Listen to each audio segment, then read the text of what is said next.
Do you really think that a man who faced war can simply forget what he saw? Leave behind the voices, the gunshots, the faces that didn't return? George Miller tried. For almost 30 years, he hid from the world alongside his wife Elena, in a silent refuge nestled in the icy mountains of the United States. Far from the noisy streets, the sensational news, the ghosts of civilian life that he never learned to inhabit. The world said the war was over, but for him, the war just changed the scene. The small wooden house they built with their own hands was more than a home. It was an invisible trench where every day was a battle against memories. Elena tended the garden as if that was enough to keep the past out. And George? George watched, always silent, always alert. With the eyes of someone who has seen enough to understand that peace, sometimes, is just a disguised break. The routine was always the same. Black coffee, short walks, low radio. They barely received visitors. They had no neighbors. Isolation was a choice. Or maybe protection. But what few know is that behind that 78-year-old man, with his calm walk and his hands marked by time, there were secrets buried so deep that not even his wife fully knew. Military secrets, missions that were never recorded, and promises that, even over time, continued to collect their bill. George carried a past that had no place in medals. He knew the behind the scenes of war, the places where dirty decisions were made by men in clean uniforms. He knew the weight of orders that cannot be discussed. He knew what it felt like to betray a promise in the name of the country. That's why he never said much. Because sometimes talking is reliving. And reliving was crueler than forgetting. With each passing winter, the cabin was swallowed by an even thicker silence. And still, George didn't allow himself to relax. I always slept with a flashlight next to my bed. He never left the door unlocked. He always knew how many bullets were left in the old pistol inherited from his time in the service. It was as if something inside him said the war wasn't over yet. That the real enemy might not wear a uniform, but would wear a tie. And then, on a morning when the mist seemed to hide the sun itself, peace gave way to chaos. The sound of tires on frozen earth, the dust rising. Black vehicles breaking the white landscape like a stain on the painting. Elena's heart quickened. She ran to the window with a pale face. George, on the other hand, didn't even move. Their eyes just blinked, as if they had just found something they were already expecting. Have you ever had the feeling that the past came back to charge you? At the moment when you most wanted to forget? What happened that cold morning wasn't in the newspapers, not even in government records. But it forever changed the story of a man who just wanted to live in peace. Stay with me. What you see now may change the way you see true heroes, because not all combat ends on the battlefield, and sometimes the greatest enemy comes disguised as justice. And that morning, when George Miller opened his front door, he discovered that his war was not yet over. She was just starting over. George opened the door with the same calmness with which a commander enters unknown territory. Not out of recklessness, but out of knowing exactly what to do, even without knowing what to expect. On the other side, there wasn't a lost neighbor, nor an accidental delivery man. There were armed men. Bulletproof vest, radio screeching. Cold looks that, instead of respect, carried distrust. One of the agents shouted his full name, as if he were arresting a fugitive. "George Anthony Miller! Stay where you are! Hands visible!" Elena shouted from inside. His voice shook more than his legs. She was still holding a cup of tea, which shattered on the floor when she ran to her husband. But George didn't even blink. He slowly raised his hands, without hesitation. No anger, no fear. It was as if that moment had already happened, many times in his head. The FBI men stormed the grounds as if they were about to encounter an international terrorist. They searched every corner. They took photos. They pointed guns at bookshelves and old cushions. Elena tried to explain. He stuttered. He cried. But no one seemed to hear. The order was clear. Locate and interrogate. George was led to the dining room, where for years he shared silent meals with his wife. Now, that simple wooden table served as an interrogation trench. The agent in charge, a younger man with hard eyes and a rush on his face, threw a folder on the table and began listing names, dates, codes. He spoke quickly, as if he was trying to beat George in speed. But George just listened, in silence, taking a deep breath. No contest. In his head, every word he heard opened an old wound. One name mentioned there was that of a colleague he saw die. Another, from someone he himself had to betray by superior order. Elena, sitting in the corner of the room, was shaking. She looked at her husband for some reaction, but George only slowly clenched his fists under the table. It's difficult to explain what goes on inside a man who has been trained to endure the unbearable, who spent decades carrying government secrets as if they were unforgivable sins. But maybe you understand. Perhaps you too have felt wronged.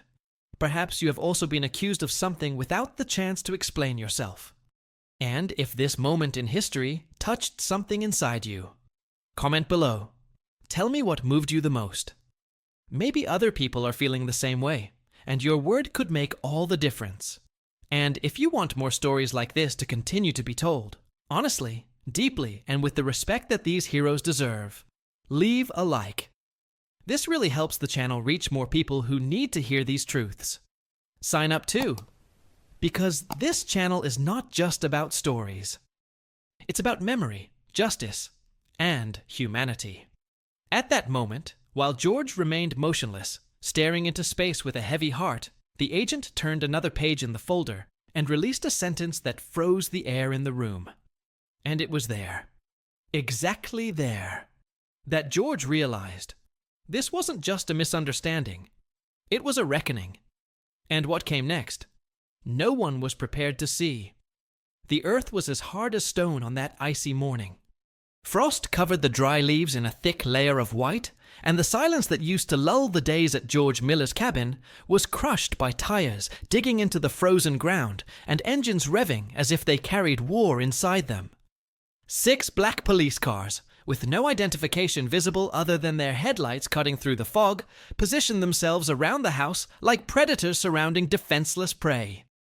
Men filed down, guns drawn, vests marked with 3 letters that bring fear even when you have nothing to hide. FBI. Elena was in the kitchen, preparing her husband's favorite tea, cinnamon with dried apple peel, when she heard the crash of doors being opened without permission. The spoon she was holding fell, the liquid spilled onto the counter, and she ran to the door, her eyes wide and her heart racing.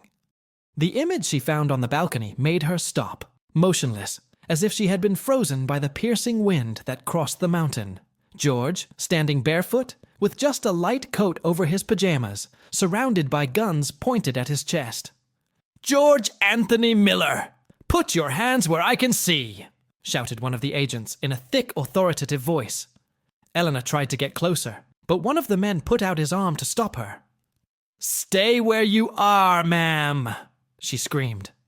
He screamed like he hadn't done in decades.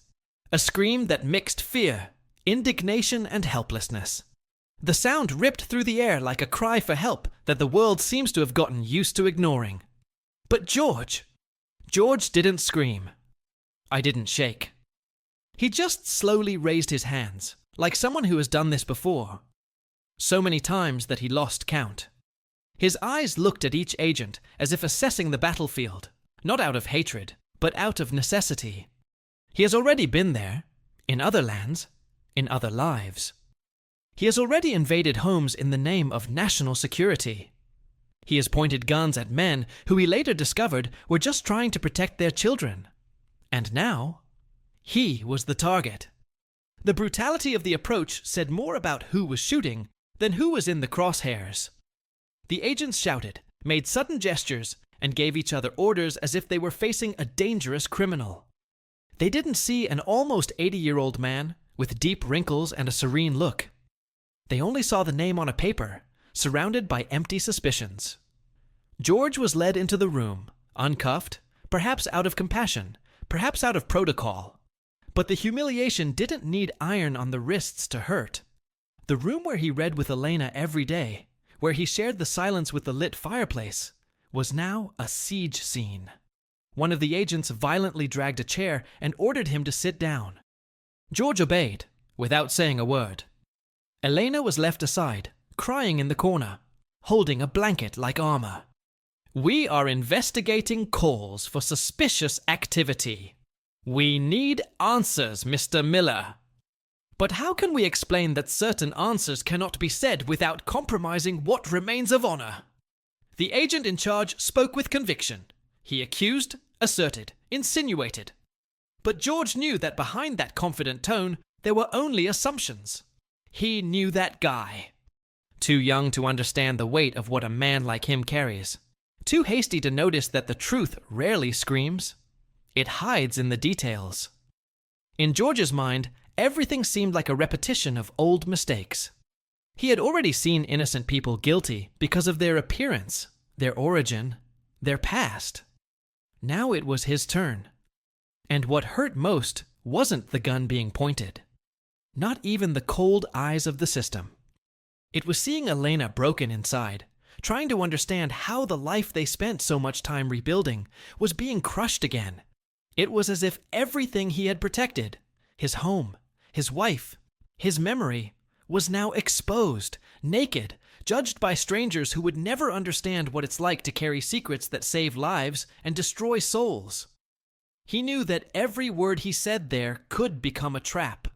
Therefore, he maintained silence. But inside him, the past stirred like a volcano on the verge of eruption. The agents leafed through documents, images, maps. One of them showed an old photo. George stared at the paper and felt his stomach turn. He recognized the man next to him in the image. It was someone he believed to be dead. But there it was, emblazoned on a national security investigation. And that moment changed everything. If you've come this far and felt this pain hit you hard, comment below with one word: justice. Because sometimes all a man wants is neither revenge nor glory. It's just justice.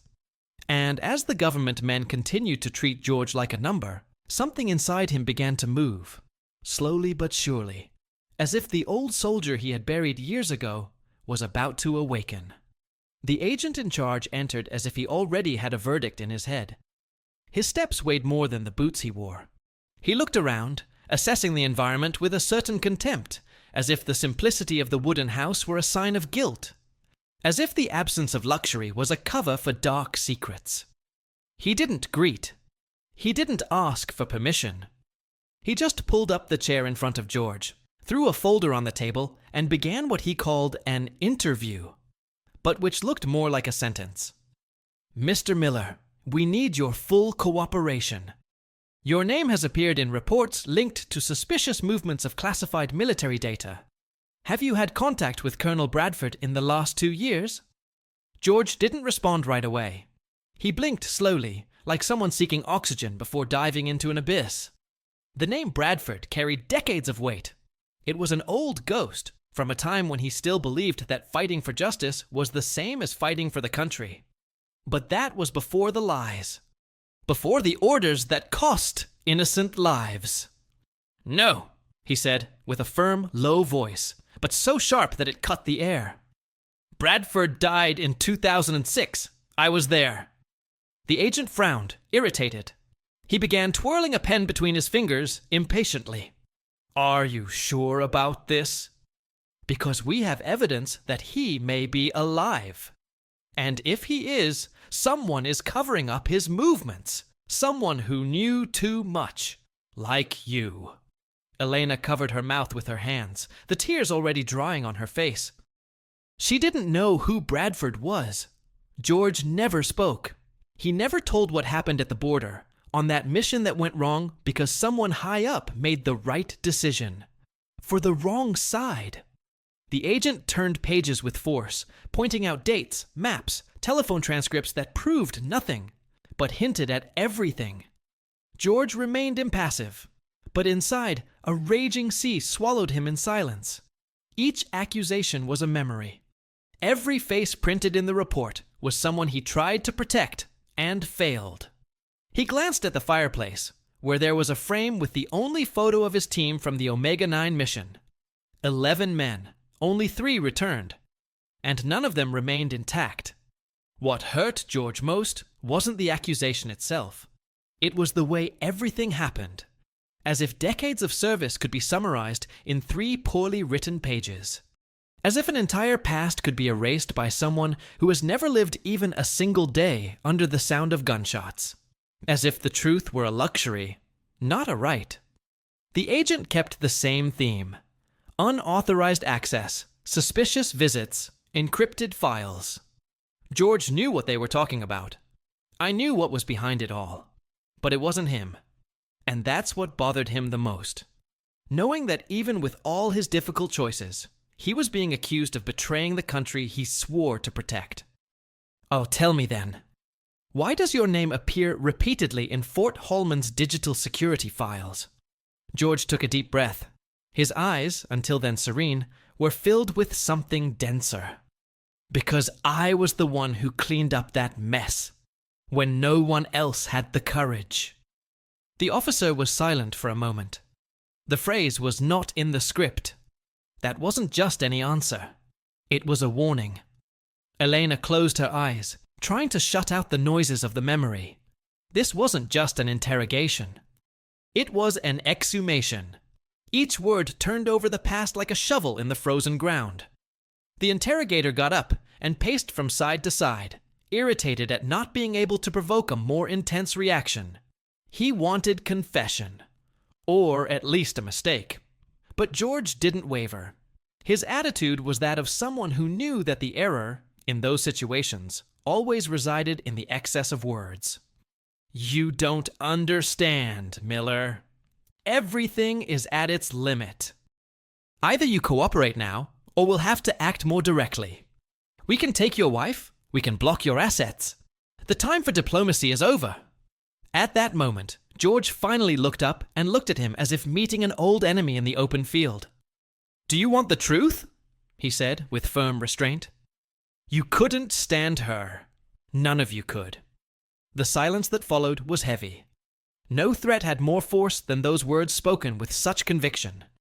But George knew. Time was running out. That team wasn't there by chance. That investigation wasn't just a data failure. It was a hunt. And he was the trophy. And the scariest thing was realizing that perhaps not even the agent in front of him knew who was actually pulling the strings. And as the clock on the wall showed 9:17, George realized something that would completely change the way he viewed that morning.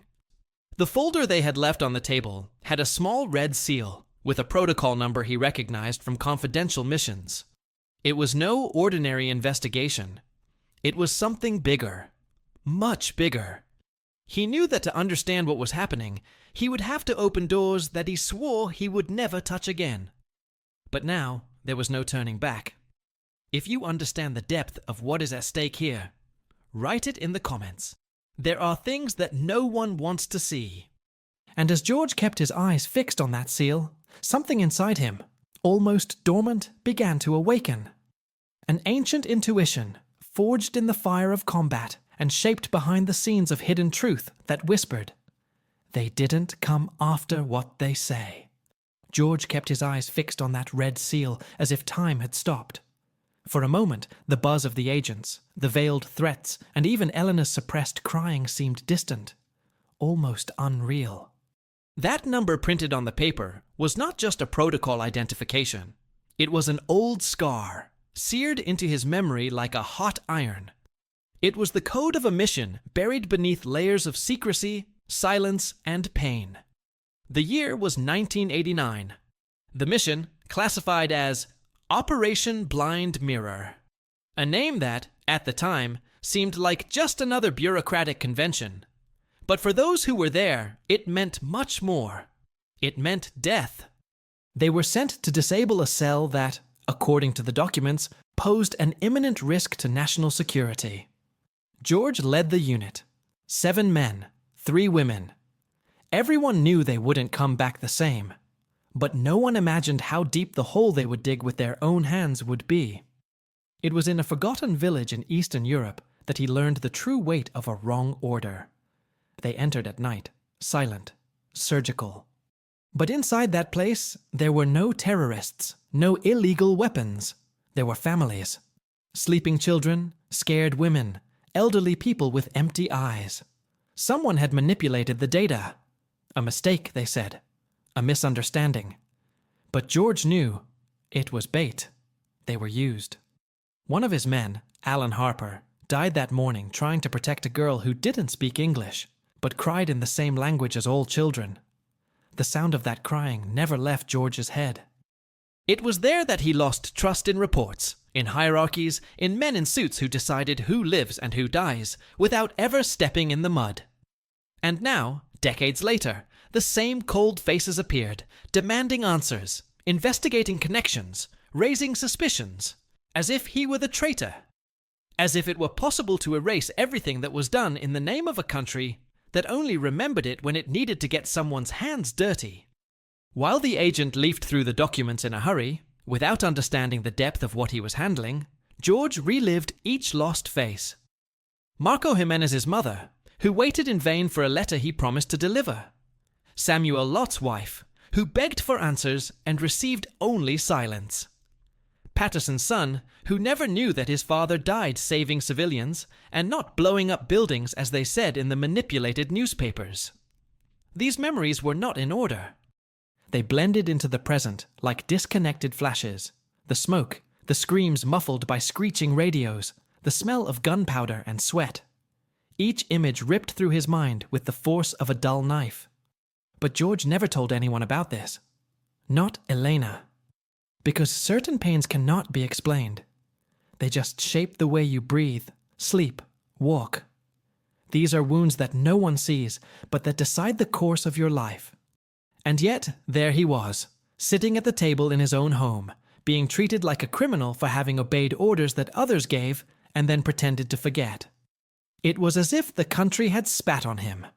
As if all the vows of honor, the patriotic parades, the medals, everything had been an act. Elena knew that something inside her husband was breaking with every minute of that interrogation. She recognized that distant look, that deeper breath, that discreet tremor in her hands. It was the same one he had when he returned from his last mission, when he spent 3 days without sleeping, staring at the wall as if it was saying something that only he understood. And even now, with all the brutality being thrown at him, George didn't react with anger. He just absorbed it. With the calm of someone who learned too soon that right doesn't always win. But there was a limit. And that red seal, that damn number, was a divider. A reminder that no matter how hard he tried to walk away, the past knew exactly where to find him. In the eyes of the agents, George was just another veteran who knew too much. But what they didn't know, and perhaps would never understand, is that he wasn't just protecting himself, he was protecting the truth. The truth that, if revealed, would destroy not only reputations, but the illusion of justice that still sustains the system that judged him. The house was plunged into a tense silence. The windows closed, the kitchen clock marked a time that didn't seem to pass, and the questions continued to come like gunshots disguised as protocol. But George no longer heard everything. Part of it was elsewhere, a place of broken promises, of forgotten faces, of decisions that still took a toll. And if there's anything war teaches, it's that the real battlefield isn't always where the bullets fly. Sometimes it's inside the mind. At that time, sitting there, he fought with everything he had to not let his pain explode, to maintain self-control. But even the most trained soldier has a limit. Write it in the comments. I know how it hurts, if any part of this story made sense to you. And it was exactly at that moment, when George closed his eyes for 3 seconds and then opened them with a different glow, that something changed. Because when you've lost everything, even silence becomes a weapon. The agent in charge placed both hands on the table and leaned in, eyes fixed on George's, as if he could extract a confession with just the force of his gaze. His voice was lower now, but it carried more weight than any scream. It was the voice of someone who had already decided who was right and who was wrong. And he didn't come there to listen, but to confirm what he wanted to believe. "You will have to accompany us, Miller.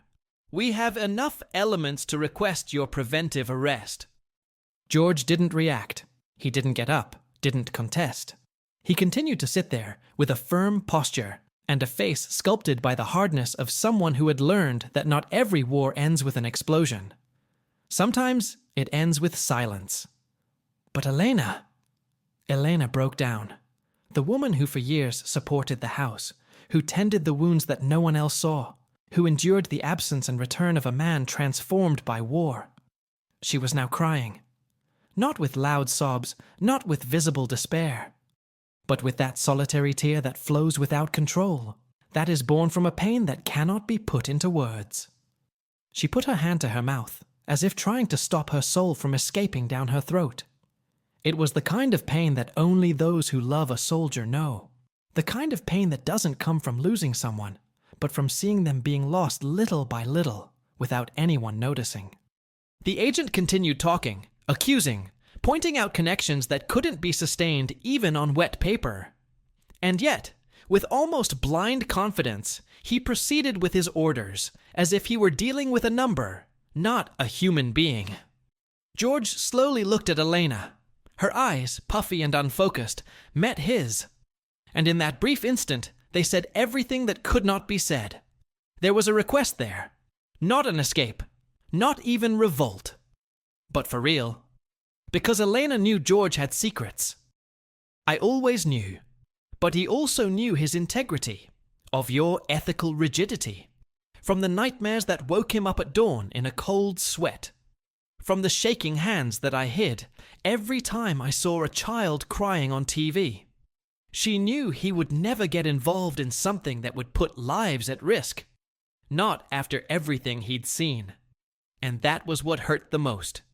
Seeing a man like him being crushed by a system that chooses shortcuts over real investigations. Seeing justice turning into a farce. The agent took a step back and called two subordinates. One of them approached with handcuffs.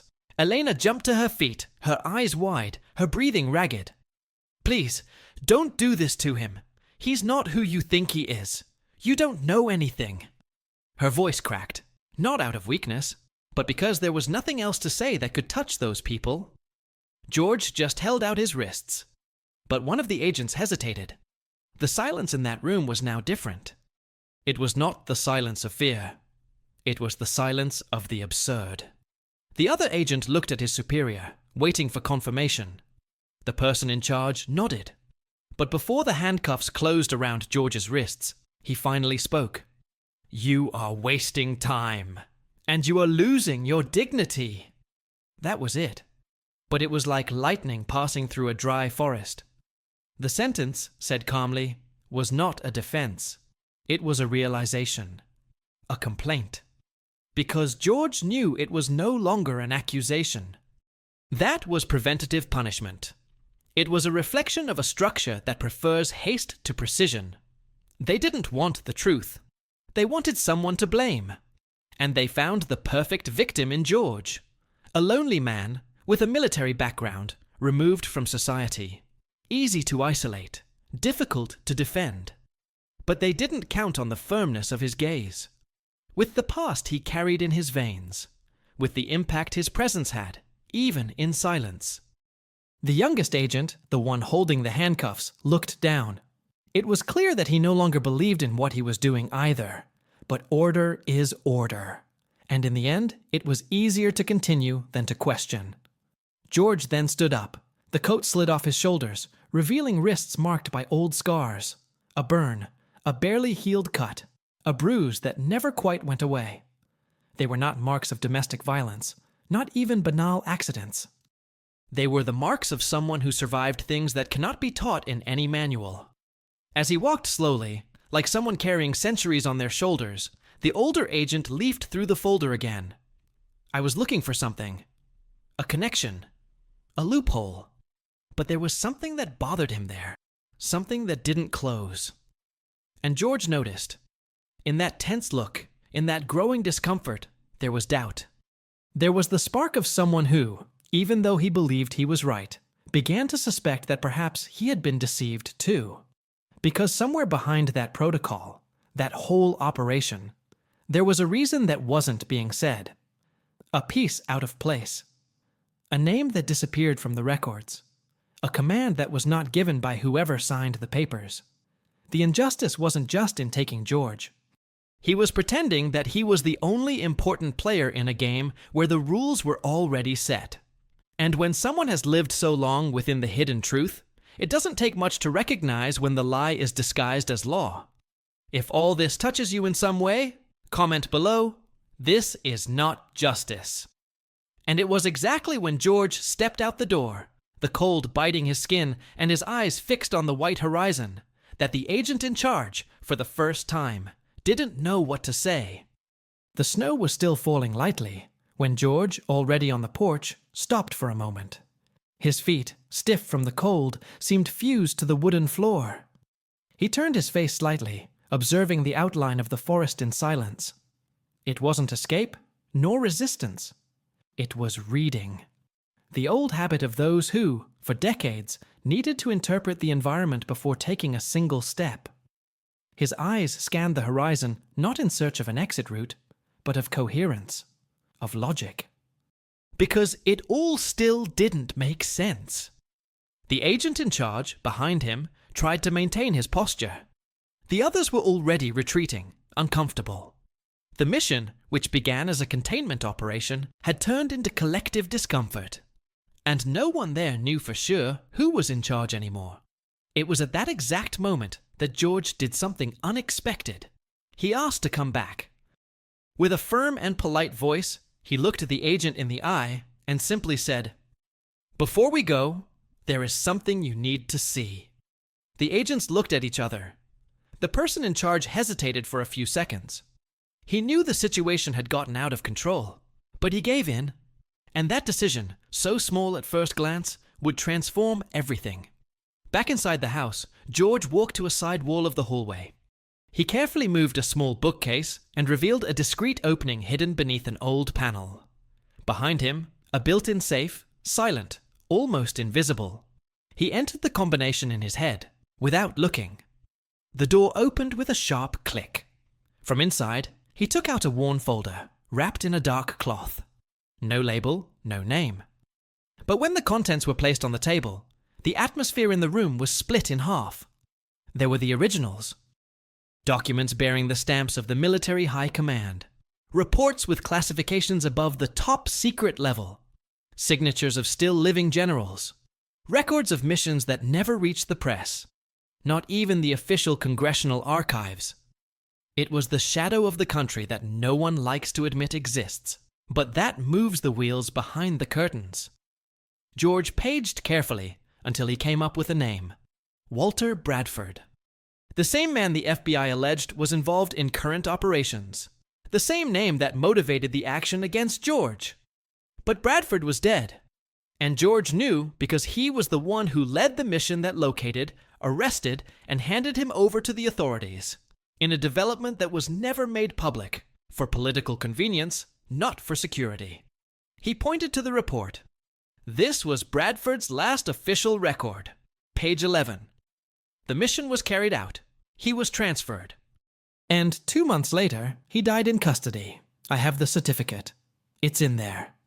The agent in charge pulled out the paper with visibly shaking hands.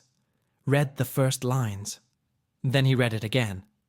The other agents approached, silent, as if witnessing something sacred. And for the first time that morning, there was real silence. Not that tense, judgment-laden silence, but the silence of shame. George then pulled out another sheet. A Pentagon memo, dated 2009, stamped confidential property of the state, where his name appeared, not as being investigated, but as a collaborator in sensitive operations in risk areas. Their contributions were reported in a tone of gratitude and recognition. His loyalty was praised as irreproachable. It was like throwing ice water on the fire of the ego. The agent in charge put down the paper and sat down. The eyes no longer knew where to rest. He had made a mistake.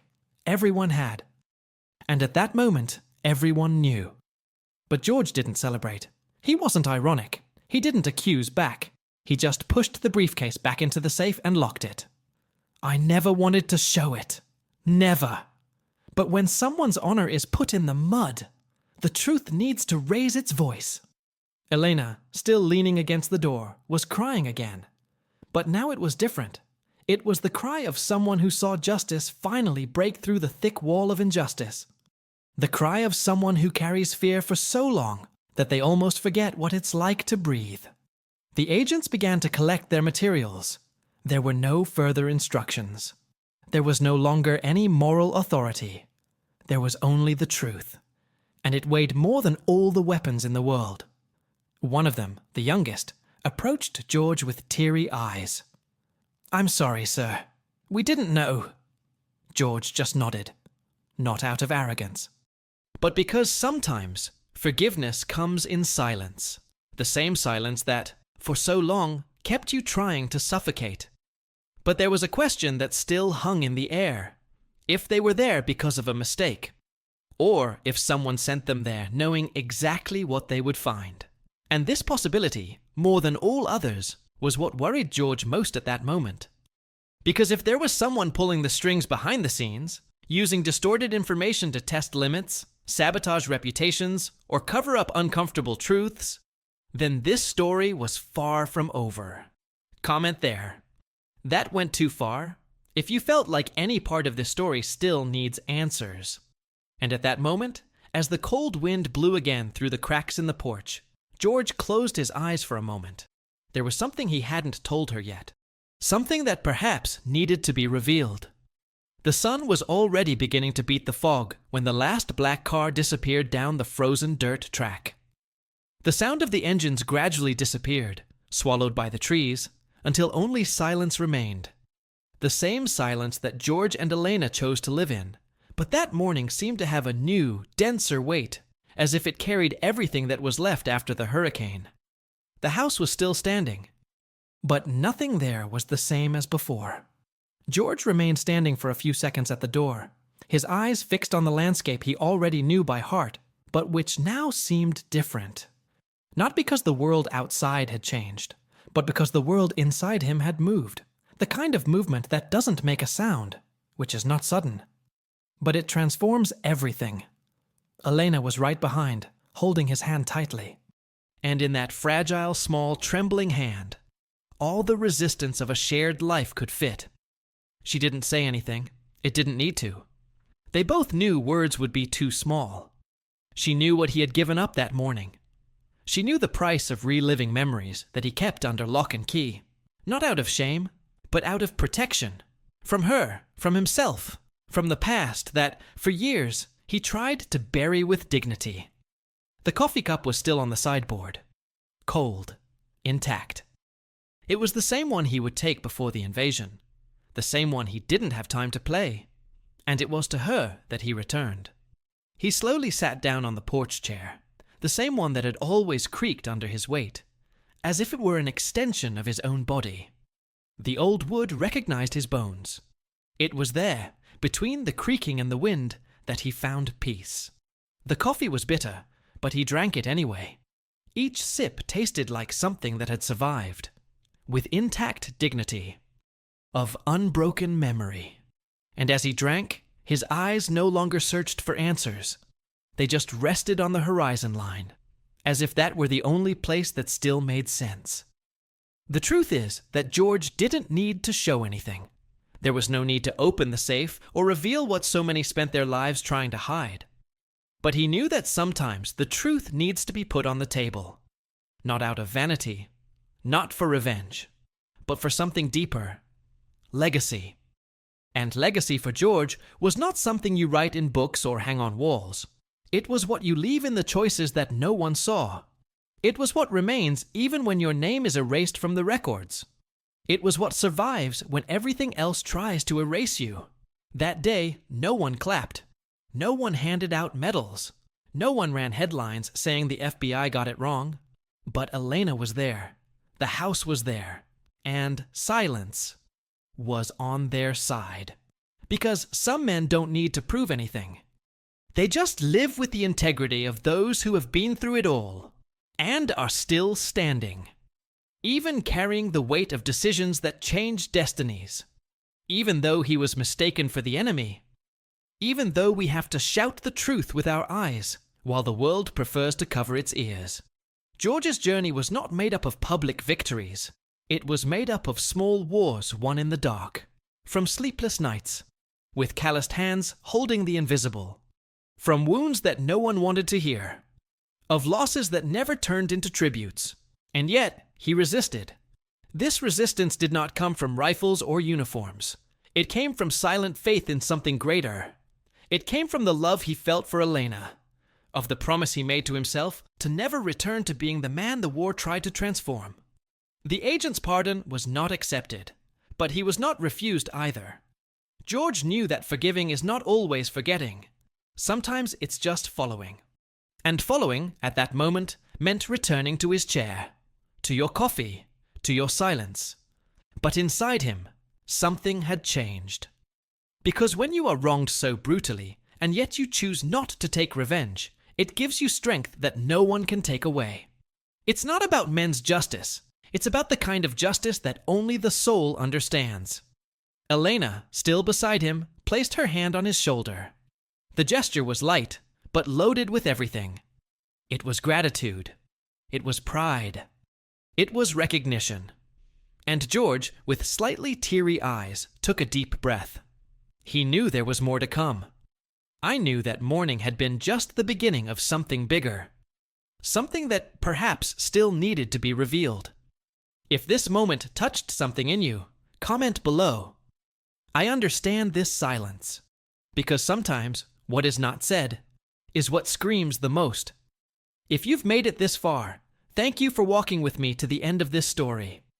I know it wasn't light, but there are stories that need to be told truthfully, the way they are, because deep down they carry something that goes far beyond a script. They carry memory, purpose, and what we cannot let die: respect. If this content touched any part of you, if it made you remember someone, or take a deeper look at what it means to be strong in silence, leave a comment saying, "I felt all of this." That's how I know you were here, in one piece. And that's how these stories live on. Enjoy and leave your like too, not out of vanity, but because each click helps keep this type of narrative alive, circulating where more people need to hear it. And if you want to continue receiving stories like this, with soul, with truth, and with that impact that remains after the video ends, subscribe to the channel. There are a lot of important things coming up. Oh, and there's already a video here that complements this theme in a special way. Click and stay with me there. I wait for you.